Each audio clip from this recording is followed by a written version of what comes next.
Mehrman okuyucular, şu an biz sport ve bilim Berkador'un Bahtiyar Dövrü'nün adına halkara sergi ve maslahata katlaşacağız. Şu an Oğuzhan adına İnженер Teknoloji Üniversitesi'nin sergini okudum önünde duruz.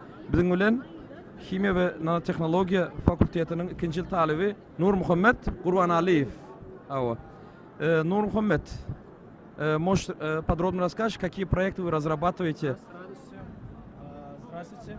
У нас есть химическая лаборатория, которая называется «Зеленая химия». Здесь мы производим научные проекты, делаем научные проекты, такие как... Первый расскажем о кремниевом оксиде. Кремний, как мы знаем, она используется как полупроводник в солнечных панелях, в электронной наноэлектронике. Мы добываем кремний из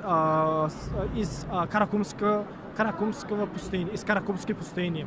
Второй наш проект – это каолин. Из каолина, содержания каолина есть алюминий оксид. Каждый проект, сколько времени вы тратите на каждый проект? На каждый проект мы тратим, зависит от проекта. Если он глобальный, большой проект, придется месяц-два месяца поработать днем и ночью. Я вижу, здесь есть хозяйственные изделия тоже, там свечи, шампуни.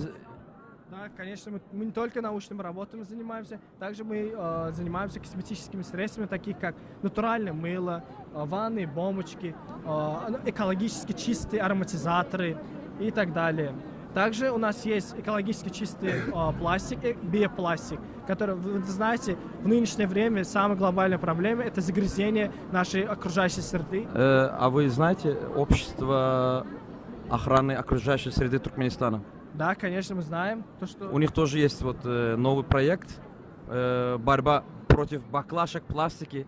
Вот, мы над этим работаем, мы боремся против этих баклашек, полиэтиленов, полипропиленов. Из-за того, что она загрязняет нашу страну, из-за того, что она разлагается очень долго, мы произвели биопластик, экологически чистый, из чистого крахмала. Сколько времени вы тратите каждый день в лаборатории? Сколько времени? Мы тратим время, у нас учеба до 1:30 длится. После 1:30 до вечера, до 7-8 мы работаем в лаборатории. Изучаем, работаем, открываем, создаем. Интересно? Да, конечно, очень.